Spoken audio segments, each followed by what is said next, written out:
Welcome back to Listen to the Music. I'm Chase. I'm Harrison. I'm Finley. And I'm Sean. Today we're going to be talking about Elton John and whatever else comes to our mind. Precisely. That's the plan. So to get it started, Elton John, what do y'all listen to? What's your experience with him? Go ahead. Go ahead. You should go first. Okay. Elton John has been one of my favorite artists since I was a little kid, probably since I was born. Because of my family background, I have listened to a lot of that kind of music. I've been involved in a lot of that kind of music, so I've just spent a lot of time listening to Elton John. I think he's one of my most listened to artists, probably maybe my most listened to artist of all time. Didn't you get the thing from Spotify saying hey, you're in the top percentage of Elton John fans? Yeah, Elton John was my number one listened to artist for 2018 and 2019. Nice. What about y'all? You listen to a lot of music too, so that I do, yeah. He listens to the music. Haha. You get it? That's the name of the podcast. Give us money. Wow. We're doing this again. We have this gag. I forgot to mention, give us money. That will definitely not get old Pay for extremely college. quickly. It definitely It's already probably got not old. already dead. Though there is money in the banana stand, give us more. Yeah. How about you, Chase, Sean, Elton John? Sure. Okay, go ahead, Chase. Okay then. Elton John, it's in terms of how I think music has evolved over time. He was just right there in the middle of it when stuff started just blowing up and going absolutely crazy, because before his time they were, just in the studio with the instruments and trying to go through with the band, but then they had the new recording equipment come into light, and Elton John and a lot of people at that time who were making music just absolutely went crazy. And you have so many tracks that you just compile on top of each other. That's why their music, it's so complex. There's so much to it, because they had so much, and it's really fun to listen to. I'm sure everyone here knows that, but it's just great because you can have multiple different guitar riffs in different places. You can have 70 different synths all stacked up on top of each other. You can have 15 different basses and a drum kit or two or whatever you can add in of your singing. And that's what's great about it, is if you're a solo artist and you know how to play all of the instruments and do all of this and work all of this equipment, then you can make it seem like there's so much more going on. You don't need a choir in the background to do some kind of gospel stuff. You can, if you have the ability, you can just do it all yourself and make it seem like that. And Actually, to that point, you were talking about how at that time you had this whole new way of recording coming up. I'm sure we'll probably also get more into that because Elton's contemporaries included Queen, among others, who are prolific for doing that kind of and we'll get more into that in another episode, I'm sure, but definitely. It's I think that was really just a massive time, and it's in my very limited view of the world, I don't think that that's ever going to happen again, or at least, like I say, in my limited view of the world, it would have to take an incredible innovation to change how people record stuff, because that was just bam, here's something new, do with it what you can. and Elton John just took it and ran with it, and that's why. Hmm. I mean, along with his musicality, it's just he's just that great. He just made it work. Mm-hmm. You know, there was no. No, please go ahead, Sean. Oh, that was me. Okay. Okay. Well, rip. Someone go ahead. I was gonna say that like this is all after like the Beatles and like for like the song "A Day in the Life," which is one of like the greatest like musical like innovations. Like they had to hire like an entire concert orchestra to make all the sounds that like during this time you could just like plug in a synth and like figure that all out by yourself. Like obviously he didn't do it by himself. He had Mm-hmm. a bunch of other people helping him, but like such a bigger product could come out of it with like obviously not less work, but like less time. Yeah, and it was more accessible to artists who were maybe not the Beatles. You know what I mean? Yeah. It's like for the Beatles, it's like we can recruit an entire orchestra to do this giant thing, and maybe an artist who hasn't recorded an album or maybe he's recorded one. It's like, yeah, where am I going to get money to record a freaking orchestra? And then this comes along and it's like, hey. I think to that point about how I really agree with what Harrison was saying about how like Elton John is a solo artist, and like that's how he's categorized. But Elton John, like though Elton John like himself, like without Elton John, obviously we wouldn't have the Elton John music. But obviously without Elton John, there wouldn't be Elton John. Whoa, crazy man. That is true. But like so much of what he did and is doing like though he obviously has a huge input and influence into it, a lot of it comes from the various people who I can speak English, the various people who help him with it and who are there with him in the recording studio in the process of making his music, like Bernie Taupin has like written all the lyrics for Elton since day one. Like for decades and decades, he's been the guy writing the lyrics to all those wonderful, beautiful songs. And then you got other musicians like Nigel Olsson or Dave Johnstone who are like who play, I believe, drums and guitar respectively, who have been performing and recording with Elton for decades now. Yeah. And while we're touching on this, I think it's also working together. They made so much music. If you haven't, like, if your experience with Elton John's cursory, like you've looked at, the top hits, maybe know a couple of the albums. This man made with this collaboration. What was it? 33. 30 something. 30 something albums. Over 30 albums. Yeah. 33 studio albums. Wow. 129 singles. That's a lot. Like, you get a lot of other bands that you're going through their 5-10 albums. Mm-hmm. Maybe they've got 12 and then a bunch of compilations. And that's that's considered to be a fair-sized discography, right? And then you just have Elton John, and he's like, "Yep, I'm here. This is me." And I mean, if we're really going to think about it, 30 some odd albums. How many tracks an album? I mean, that's maybe. I mean, let's say on average, let's just say 18 tracks an album. Just as to throw out a number, I don't even know if that's an average. That could just be an overstatement, an understatement.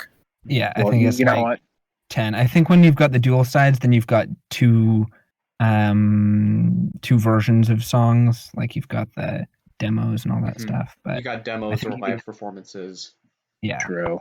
But still, that's just so much music. It is a massive. Over like almost 50 years, I think. He started in the early 70s, I believe, and we're in 2020. 1969. Yep.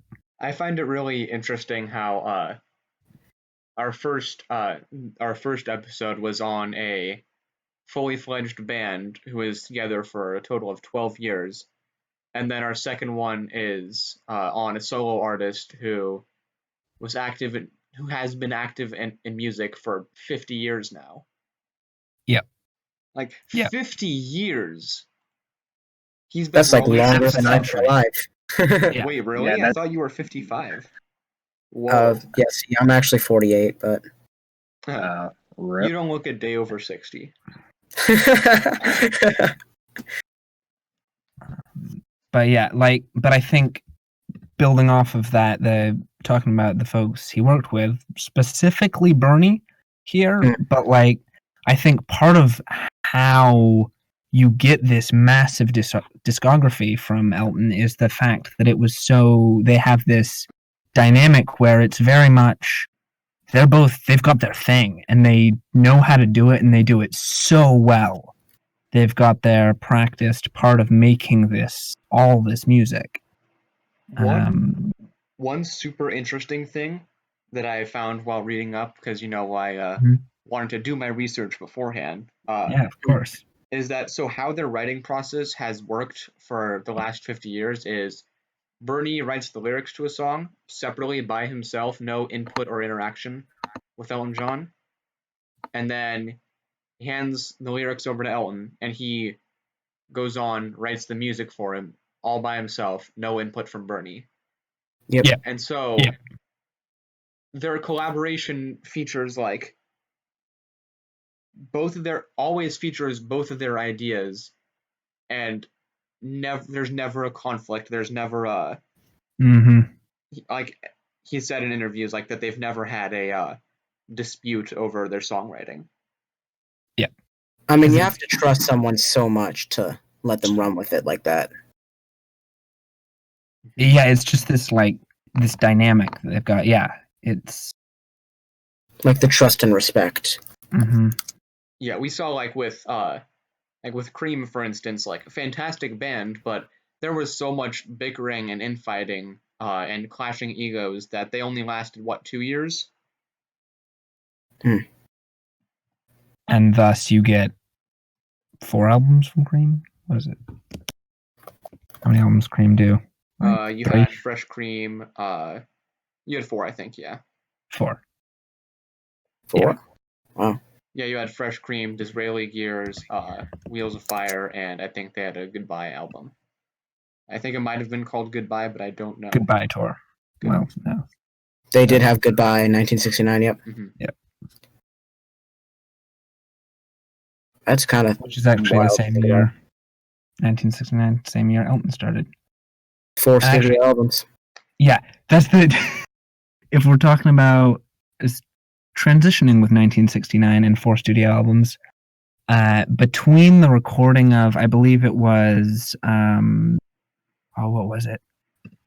Between the recording of, I think it was Elton John, his second studio album, and the next 4, ending with 17/11/70, were released over the course of 1 year.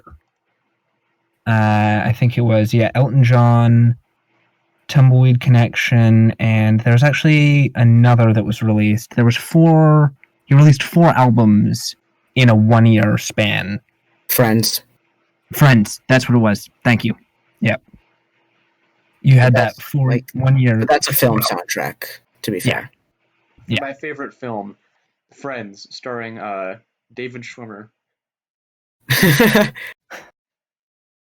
Man, can you imagine if they really wanted to just make a cash grab and made a Friends movie? That would be what would that even 6 be? seasons in a movie. That would be like, what would the big important plot point be? Would it be like Oh no, will Ross and Rachel get together? Oh no, just like every season of Friends. Holy cow! This ain't about Friends though. This is about This ain't about Friends. This is about winning. the incredible work. And right now we're on the discography, but my Speaking God. of the discography, what are some of your favorite albums of Sir Elton John? Sure. That's kind of that question kind of, there's one that everyone thinks of. Uh-huh. I think everyone would, like most people would agree, Goodbye Yellow Brick Road has like his most hits. Mm-hmm. Yeah. Like the most songs that people are like, oh, I know that song. I love that song. Mm-hmm. Yeah, like So if I were to shoot for second place,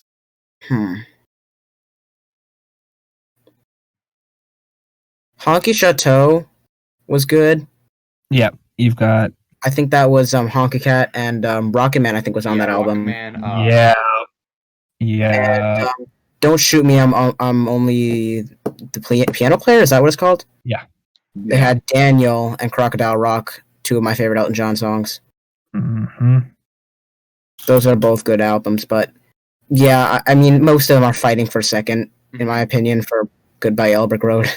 Yeah, I will say I listen to Elton. He's not on my super regular rotation, but he's always kind of been in the periphery of my music listening. Elton John, his like kind of breakout album, has some good, like that's where you get your song "Take Me to the Pilot." I gotta plug that one. Yeah, if we're not allowed to choose the obvious choice of Goodbye Yellow Brick Road, also my favorite song by Elton John. I've never really put much thought into what my second place would be, but just for the sake of diversity, I'm gonna bring up Madman Across the Water, because like that one's got like it's got Tiny Dancer, everyone knows that. That's like that's like one of the other big, oh wow, that's the song that's like the good one. That everyone. It also has Levon, doesn't it? What? It also has Levon, doesn't it? Yes, that's what I was gonna mention. That's another great one. Yeah, most of his early 70s stuff, that's like my favorite period of Elton John, which it's also his most successful period, so it makes sense. It's the songs you hear the most on the radio. For sure. But like he's got so much more after that, because he's, I think there's some songs could not make music if he tried. What was that, Sean? I didn't say anything. Oh. I was thinking about I think it's called Too Low for Zero. That's the one that has I'm Still Standing and I guess that's why they call it the blues. Those two songs are I really like those, but like, I mean, they are all shooting for second, honestly. Yeah. Yeah. It's there's to be fair, there's a lot of competition for second place because there's a lot of albums. There is a lot of albums. There's like 30-something. 33, you said, I believe? 33, that's all his studio albums. I think. Is it 33 including like the Romeo and Juliet soundtrack, or no, 8 soundtracks that I believe are separate to studio albums. Oh, okay. I thought he only had 30 studio albums. Hold on, I'll count them real quick. I'll look this up. Okay. 1, 2, 3. Harrison count studio albums for the rest of the episode. And then he has a few collab albums. Yeah. And then wasn't he on the Road to El Dorado? He was. He was. I might be wrong, but I think Sting might have been on that too. But that's beside the point. 33 studio albums. 33 studio albums. He has more live albums and soundtracks and compilations. Mm-hmm. Well, we all know the one soundtrack that Elton John's really known for. Romeo and Juliet. Billy Elliot the musical. I was gonna say Rocket Man, but like, okay. Oh, I thought you were gonna say Lion King, honestly. That too, yeah. He's done a few of those very notable. Some are,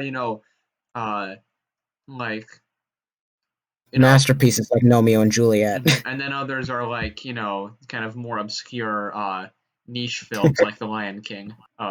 Yeah.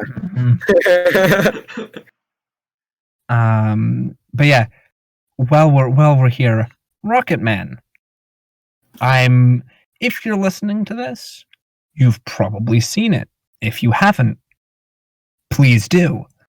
For yourself and those you interact with.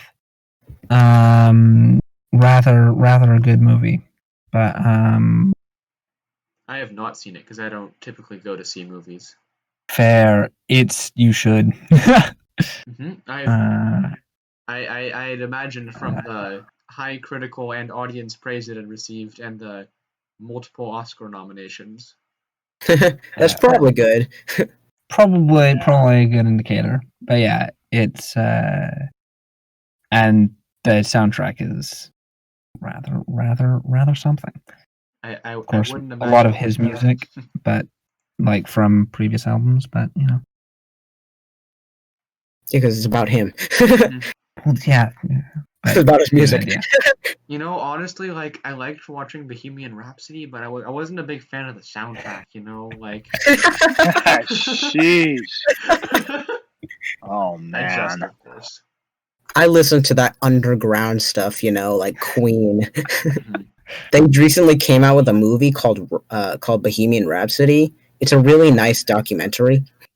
Wait, isn't it Bohemian Rhapsody? What did I say? No, I'm pretty sure. No, I was making it. Oh. Oh man. Yo, guys, why is it called Bohemian Rhapsody if it's a rock song? Shouldn't it be called Bohemian Rhapsody?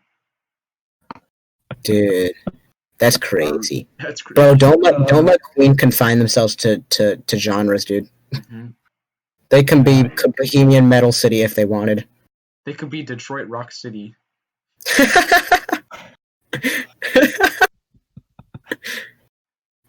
Man, I sure do love Kiss and each and every member of that band. Especially their bassist. He's a wonderful person, and I admire him completely. Okay, so we're gonna go back to not that. Chase, do you have any input on do you have any input on your favorite Elton album in specific, or kind of the Yellow Brick Road number one? I mean, look, we've already said obviously Goodbye Yellow Brick Road is going to be number one, right? I'm actually kind of a fan of Empty Sky. I think it's really interesting to see where he came and where he was for that first album, right? And then to see how far he's come, you listen to what he's doing, and it's I think it's really interesting. I mean, because why not? He's Elton John. You get to see how he's evolved, and I think, it's just the one thing that's like sticking out in my mind right now. It has absolutely nothing to do with any of his studio albums, nothing to do with any of his albums. I think at one point he sang the Dido part on Stan with Eminem, and it's like Elton did? John. Oh, is that where? At one point. Is that at one point?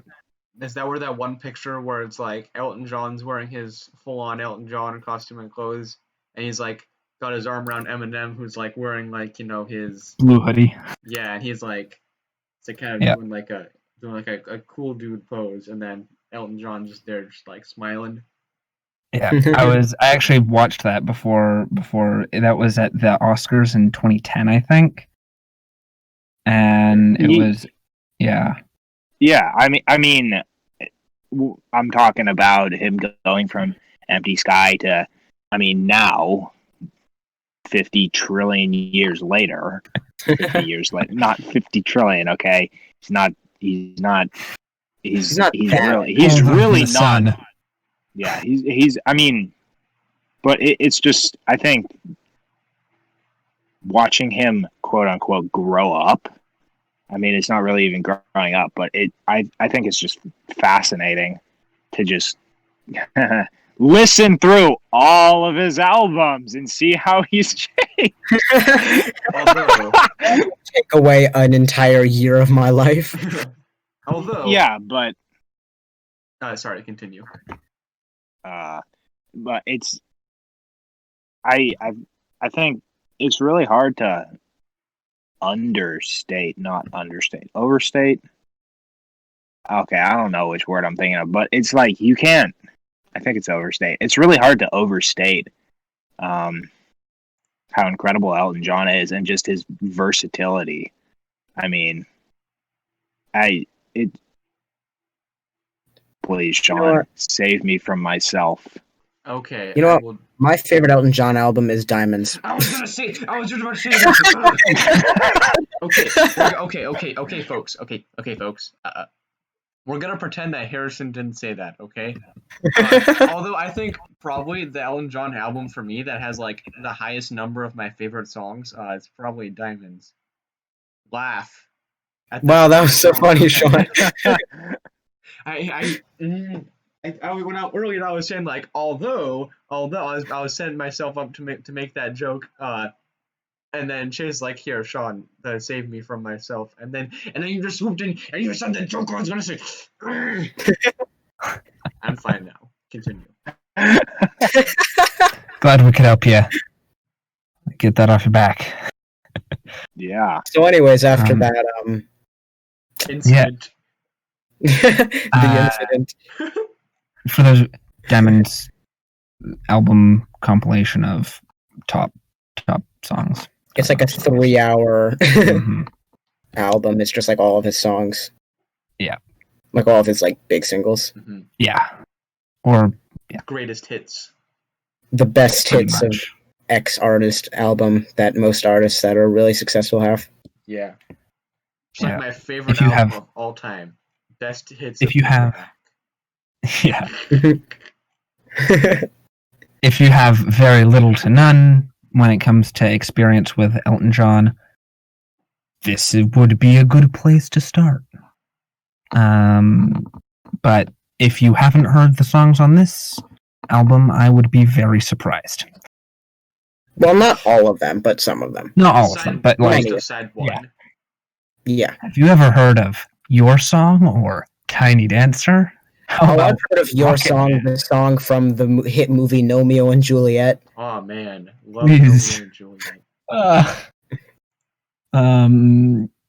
I mean, in reality, you're guaranteed to have heard Elton John. There's no way you haven't unless you live under a rock with absolutely no connection to the outside world. Which even then, someone walking by might have just messed that all up for you. I think, with having said that, if you do live under a rock with no connection to the outside world, it's impressive that you're listening to this podcast. Yeah. That is... Hey, if you're able to do that while living under a rock with no connection to the outside world, you can probably give us money then. Like, give us anything then. You haven't spent any of your money on anything else. Give it to us. That's the moral of the story. That's the moral of the story. People who are doing things for free. But yeah. This is not for free. I am about music. I'm sweating away my body fat under this blanket literally right same. now. Yeah. I've lost 20 pounds in the past 2 recording sessions. Speaking of losing money, segue if I've heard one. Hey, I'm not wrong. Sorry, Elton John, okay? Make the segue. Elton John, huh? Segue? Yeah, no, make your segue. No, just keep going. Keep going. Ignore me. Okay, yeah. Speaking of losing money, right? Losing pounds. Pounds is money, you know? Oh, I got it. Jesus. Was that just way too over? Wait, that was Sheesh. That went completely over my head, I'm not gonna lie. Finley, why didn't you pick up on that? You're the Britland man. The resident Brit. Yeah, dude, Finn, you taught me what quid meant. Come on, man. Look, I wasn't expecting it. My apologies. I was, Jesus. Getting back to, Sorry, what was Chase saying? Chase, what were you gonna say? Saying, speaking of losing money. Was it just I honestly have no clue anymore. Just going for the I fun. don't remember. Speaking of donating money to us, I have a good segue. Speaking of donating money to us, instead of donating money to us, or including donating money to us, you should donate to Finlay. Yeah. So Donate to Finlay. let's do this. Let's just do the segue a little bit more. Elton John also is well known for, but you might not know this. If you don't, we're here for you. He has the Elton John AIDS Foundation, which he founded in 1972, I believe. Which is early? He founded it, I believe, after Freddie Mercury died. That was 92. That was 1992. 1992. Sorry. Freddie 72. Mercury was very much alive in 1972. My apologies. Yeah. Slip of the tongue. Okay. Okay. I just want to make it very clear right now. If you donate, you're not losing money, okay? It's going to a very... Oh, my eye is going to a very good cause. Oh, man, I'm sweating into my eye right now. Okay, Finn, address please, that. please. Address that. Yeah, I got you. In case you didn't is- listen to episode 1, most of us are sitting underneath a blanket right now so that the sounds aren't echoing too much. Yeah. Because we're broke. That aside, which is why you shouldn't give us money, because we're going to be fine. But you should definitely, if you're like, hey, this is a huge thing. www.eltonjohnaidsfoundation.org/get-involved should get you there. That's get. Maybe read that involved. again just a little bit slower. Of course, We'll put the of link in course. the description. And maybe put a third W in there. If we have, I said www. We can listen to that on a playback, but I'm sure we can throw a link in the description if we have one of those. What description? I don't know. Where we post this, there's probably going to be a little description section.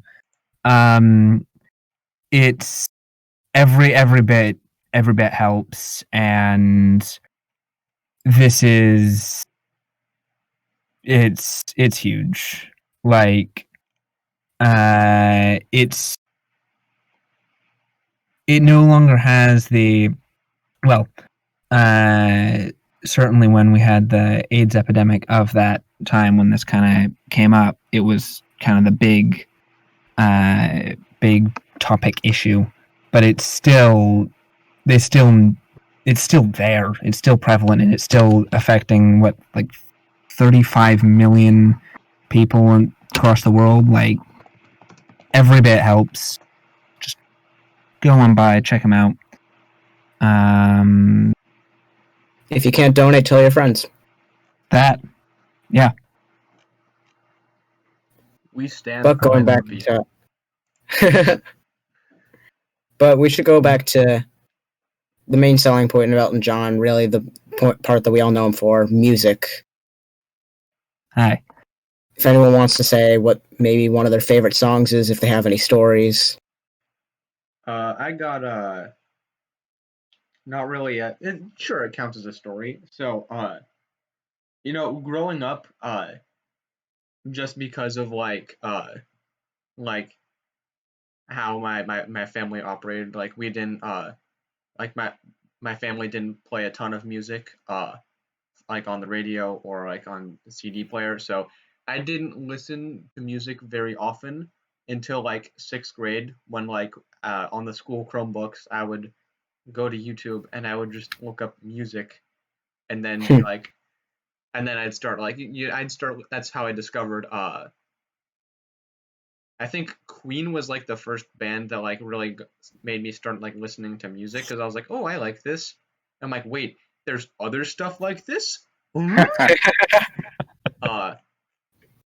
then I got into Elton John because I had first heard Elton John from the hit Disney Channel movie from the 2000s, Ella Enchanted, which is it's basically right. There's this I think she's like a princess or something. I don't know. It's been like 10 years since I've seen the movie. And like when she's born, like the fairy godmother's like, all right, so basically, right, I'm gonna give you like a gift, and that gift is that you have to like obey whatever people tell you. It's really weird, really screwed up. And so then like the whole plot of the movie is like then her stepsisters are like, haha, go do my chores, and then she has to do the chores, and then she goes and she meets the prince, and she's like, oh my gosh, it's the prince, I love you. And then the prince's uncle is like, oh ho ho ho, he's not French, he's British, I think. He's like, oi oi, fish and chips. And he's like, all right, wait, I can just tell you to kill the prince, and then I become king. And so then he does that, and then she like, I forget how it's resolved. There's like a giant at one point, and also like a tiny man. And this connects. I'm getting how? Okay. Get there. And then like, Okay. Basically like somehow the uncle is defeated, and she's free of her curse, and then she marries the prince. The prince. And then at the end, there's like this whole. At the end, they all like do like a dance number, and it's "Don't Go Breaking Your Heart." That's like "Don't Go Breaking My Heart." They're all singing it and they're dancing to it, and I was like, "Ah, that's cool." And that's how I discovered Elton John. Oh, okay. Story. That You asked. That was lovely. Yeah, it did come up. It did. That come was up. so powerful. Not as powerful as the giant, I think. I don't know. I don't know if there was a giant in the movie. I'm gonna look it up. This is an important aspect. I thought you were going to talk about like personal stories, like not like the story of Ella Enchanted. Synopsis on Rotten Tomatoes. Honestly, probably a better synopsis than you'll get online from Google. IMDb. I have never seen Ella Enchanted or read the synopsis, so I would have no idea. But maybe I rather find it entertaining. I didn't grow up with Disney Channel. I didn't grow up with Cartoon Network or any of that stuff. So I mean, all of this great culture is lost on me. Actually, so that movie, what? Who? Anne Hathaway was the main character. Weird. I wouldn't know. I have not seen Ella Enchanted. I haven't seen it in like 10 years, so I'm learning that I am probably not right on a lot of these plot points. Anyway, that aside. Okay. That aside, look, Chase, you were saying. Yeah. I don't know. I mean, I talked about my personal story with Ramble On last episode. I don't really have that many personal stories with Elton John. I mean, I'm kind of drawing a blank here. Like, I know, I mean, I've been listening to Elton John for a while, but I'm not sure. I think in terms of a favorite song, I'm going to have to go with Funeral for a Friend. Love Lies Bleeding, I just like it. I think really the story that comes to mind with Elton John is it seems really benign. It's just I think it was in maybe 6th grade. I don't remember the opera. Yo, Finn, you remember in choir it was like the end of the year.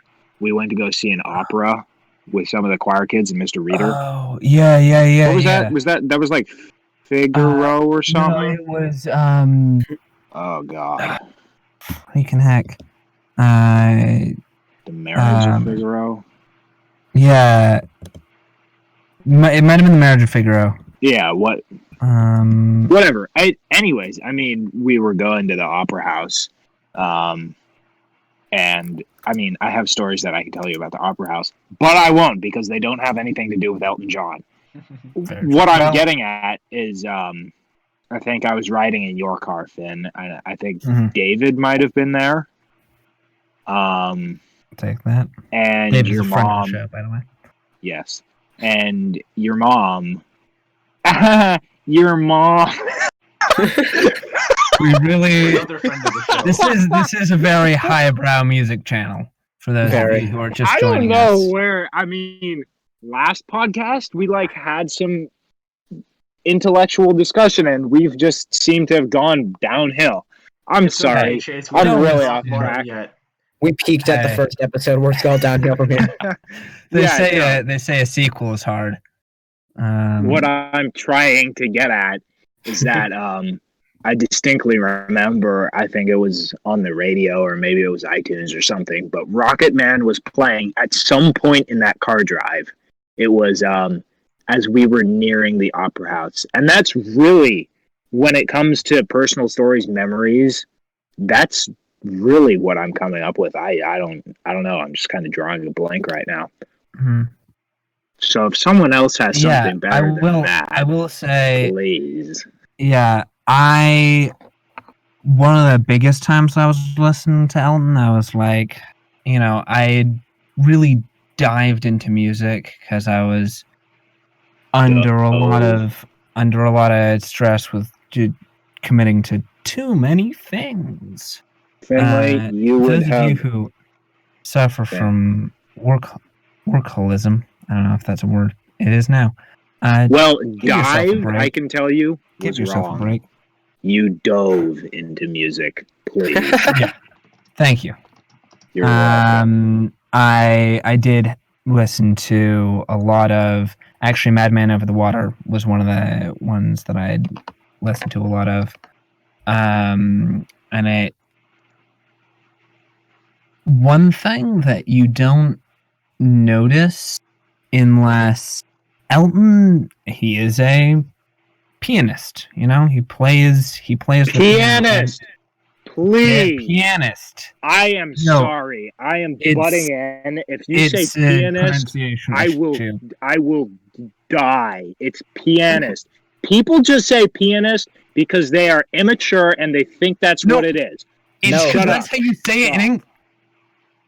That aside. English is wrong. Continuing on with Finlay's story. That aside, if you look at Elton talking about a lot of his influences, Chopin's Prelude in C, Bach, Beethoven, he was heavily influenced by classical music. So I think more in his earlier stuff. I'm not super sure about his newer stuff, though I'm of course he's still, the piano is a central piece. But it's actually very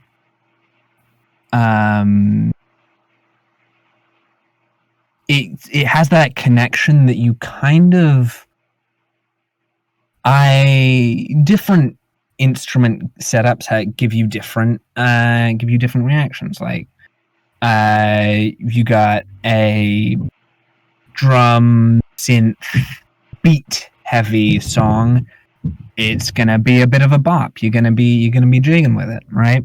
You got a brass heavy piece generally, and these are of course generalizations, but if you listen to Magical Mystery Tour, you got a bunch of brass in there. It's very, well, actually, in my experience, very big, or at least when it comes to the pop genre, has been used often in more psychedelic type music, or out there.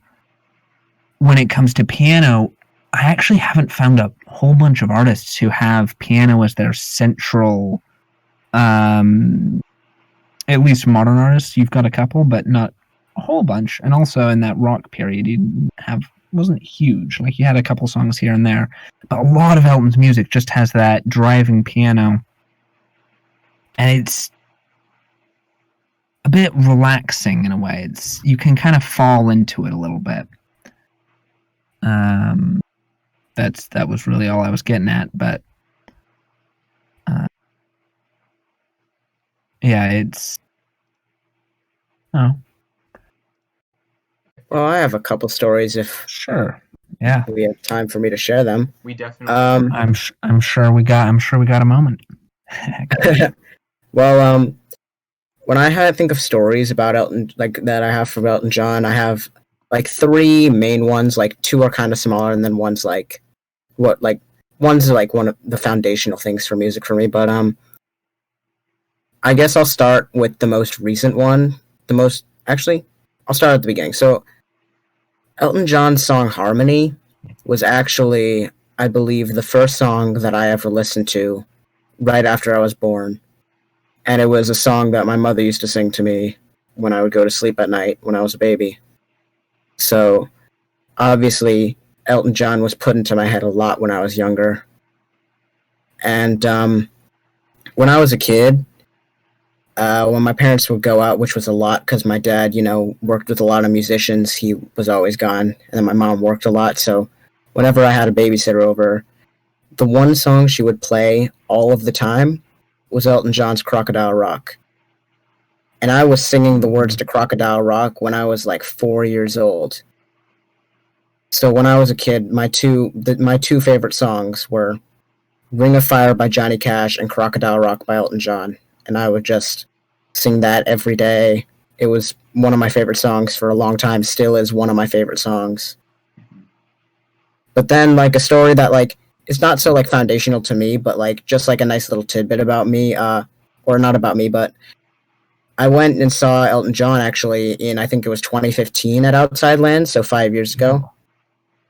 And it was really fun. Like, I was in, like, one of those, like, little, like, cabanas or whatever you want to call them, like a little like house thing, like overlooking it, because like my dad has a lot of connections, but like and we were like really close to Elton John, like to the stage, and I could just see him playing the piano, right? And it was just like it really like pushed forward my love of music.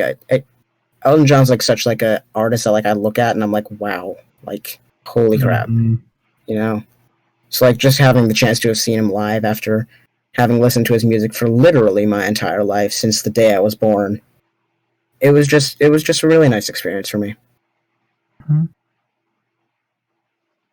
And I will also interject real quick, because I don't think we've mentioned this. When it comes to that wow factor of Elton John, music rankings are crazy, and they're many different sources will give you rankings at different level. Like, they are inconsistent at best, and but he is, when you're talking about those top of the charts artists, Elton John's, when it comes to famous artists, up there with like Elvis, the Beatles, Madonna. Like, I believe in a Billboard 100 ranking, he was like the fourth most famous artist of modern musical history or something. Like, and yeah, you can check me on that, but like, huge impact on music. Yeah, Chase, you're. Yeah, I mean, we're talking about impact, huh? Mm-hmm. Well, there's sales impact, sure, of which Elton John is massive. I mean, what? Over 300 million? Yeah. Is his number? Are his numbers right now? Like yeah, it's between 250 million and 300 million. It's it's one of those things that's disputed because like there's discussion about like, oh, what counts as a sale? Like, does like it's a whole thing. Like, or what counts as an album? But sorry, but yes, big. He big. Mm-hmm. Yeah. So we have, I think, obviously established that his sales influence is massive. His just purely musical influence is, I hesitate to say of the same magnitude because I think it is way more. It is definitely way more.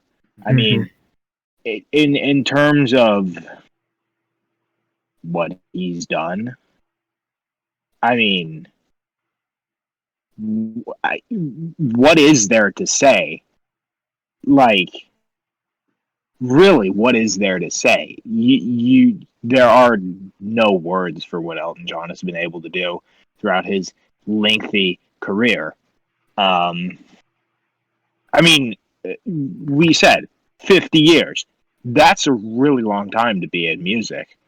And to think of everyone that he's inspired over those 50 years, everyone that he's going to continue to inspire, everyone that's worked with him, everyone that's just maybe even just listened to his music. I mean, he has touched so many people through his music, and it everyone appreciates it. I mean, so you can just toss sales out the window. Yeah. We're talking about Elton John. No one cares about sales. We care about Elton John. I mean, if I was talking to you in person, I would be the hand motions. Yeah. Like they're real. Yeah, I can imagine. My English doesn't say enough. Language doesn't say enough. You can't describe what he's done, or at least I can't right now. Maybe I'm just an illiterate fool. But I have a moderate vocabulary, okay? And I mean, there's just so much to say and so little ways to describe it in a universal way that people understand. And I think the universal way that people understand is his music. So, as much as we're talking about Elton John, it might be almost redundant to talk about Elton John. I mean, really, just throwing shade. Just like if you listen to his music, this is where it comes into play. Listen to his music, and you will understand what we are trying to say right now so much better than any way else. I mean, it's someone It's an speak, experience. please. Yeah, Do you want to mention some songs, maybe? Yeah, actually, let's give some recommendations for those folks who maybe have listened to some of the basic. They've listened to their Crocodile Rock, their Goodbye Yellow Brick Road, Tiny Dancer. What songs? What should folks listen to? Okay, Finley, thanks for naming one of the songs I was going to talk about. That's really cool. I think. Got you, man. I got you. I think one of the, and this is, I believe, one of the best-selling singles of all time. Let me check it real quick. But one of his albums one of his releases, I'd say it's 3 songs, not an album, that in addition to being like hugely popular is also like, you can tell like one of the most important pieces to him is the Candle in the Wind 1997 release, because Elton John and Princess Diana, like, they were like really good friends. They both dealt with bulimia. And so like you can tell, and like just those 3 songs like that he released. One of which was one that was, he had already written about someone else. But Marilyn Monroe, right? Yeah. What? Yeah. Although I think he did rewrite a lot of the lyrics for it, to be specific to Diana. But like, you can just tell in those 3 songs, just like all the sorrow he was going through. And another song I think meant so much to him when he wrote it was "Someone Saved My Life Tonight," which, I mean, the raw emotion in that song is insane, and like the story behind it, I think most people know the story, but I think it was about his failing relationship and how he wanted out, and like to the point where he like tried to commit suicide. I think there was a fairly comical quote about it, actually, about like how Bernie Taupin was talking about Elton John's suicide attempt, and what Elton John had done was like he had put his head in the oven, but he put a pillow in the oven so he could put his head on the pillow. And Bernie Taupin was talking about how like even while trying to commit suicide, he was like a little extra. But I mean, the story is not funny, but that quote is. I mean, nice, Bernie. But I think it was Long John Baldry, the musician, was the one that like helped him and like told him to like get out of that marriage or in that engagement to like help himself and help his music. And I think Bernie Taupin actually wrote Baldry into the song when Elton John said "Someone Saved My Life Tonight," Sugar Bear. I think Sugar Bear is Baldry, but it's just such an emotional song that obviously Taupin wrote the song, and he cared for Elton John so much, so like that was obviously like such an emotional song for him to write, but it was also such an emotional song for Elton to sing, and like, you know what I mean? I get you. Yep. Yeah. But he also has a lot of fun songs. This is true. He's got the aforementioned Crocodile Rock. He's got the also aforementioned Don't Go Breaking My Heart. A lot of aforementioned songs here, but I'm gonna keep whatever the opposite of aforementioning is. Island Girl is fun. Island Girl's fun. I like that song. I'm Still Standing was a very nice comeback song. And kind of really ushered him into the 80s, even though it was 83, I think. But Philadelphia Freedom and Benny and the Jets. Benny and the Jets. Surprising we didn't talk about Benny and the Jets. Yeah, that's a super good one. Yeah. This one's, I think, less well known, but I've mentioned it before. I'm a big fan of it. Take Me to the Pilot. I'm pretty sure I know that song. It's proven. Which album was that on? Take Me to the Pilot. Was that from the self-titled? I believe self-titled, yeah, is the first time it appeared. I think it also was in 17/11/70. And that's November 17th for all of you Americans. We're Americans. A song I haven't talked about, Honky Cat. That's a fun song. Honky Cat. Yes. More like Chonky Cat, am I right? Haha. And Levon. I love Levon. Yeah, we only briefly touched on that. We were talking about Mad Men All Across the Water, but lovely song. I mean, there's a lot of like I was talking about a lot of upbeat songs, and I kind of went more into like the slower songs with Levon, but like Daniel. Let me think. Your Song, obviously, we've mentioned a couple of times. Yeah. Part-Time Love is a little bit faster, but like, and I want to look up when the song came out. Tiny Dancer is definitely. I'd put that with your slower songs. Yeah, that's Tiny Dancer is a great song in terms of just the song itself, but also just the cultural influence it's had. Yeah. Oh, what's that song called? Hold on. Mama Can't Buy You Love. Do y'all know that song? Which album was that on again? That was on. The Thom Bell Sessions, I think it was. Or Tom Bell, I don't know how to pronounce it. Actually, I was looking at that one the other day. Yeah. Is that how you pronounce it? I don't know. I've never tried to pronounce it out loud before. That's fair. We're gonna go with that. We're gonna go with Thom. I'm not going to say either way because I have no idea, and if I don't say it, then I can't be wrong. This is true. Mm-hmm. But yeah, Mama Can't Buy You Love. Yep. All right, let's hear a song from Chase. Chase, what's another Elton John song you're a big fan of?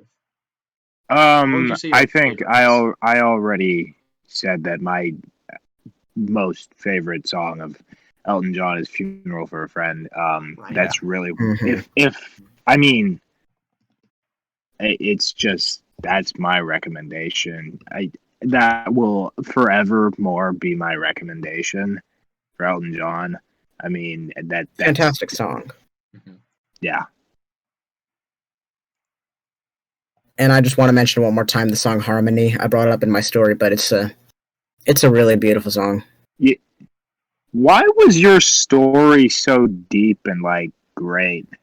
I have a lot of stories. For some background on me, I'm just gonna say this. I have a lot of stories about music and musicians. I've been very involved in music for most of my life, so down the line, I will have a lot of stories. Yeah. Harrison's I didn't even mention last episode when I went and saw Robert Plant in concert. I'm wearing that shirt right now. Hey. I like how Harrison's story was like, this is a song that like my mother played, that like my mother sang to me every night. Those songs I played when I was born. LA Enchanted. Chase is like, yeah, I listened to this song in the car once. It was cool. And I'm like, oh yeah, no, I'm gonna explain the plot of a Disney Channel movie. Yeah, like what? I mean, all of the stories, they have some meaning. Somehow. I don't know how much meaning LA Enchanted has, but hopefully for those of you listening, it will at least provide a memorable thing to tie that song onto. That was. I remember that episode. What episode was it where they were talking about LA Enchanted? I don't remember what else they were talking about. They really hammered home the plot of LA Enchanted. I think Finley, that's a good.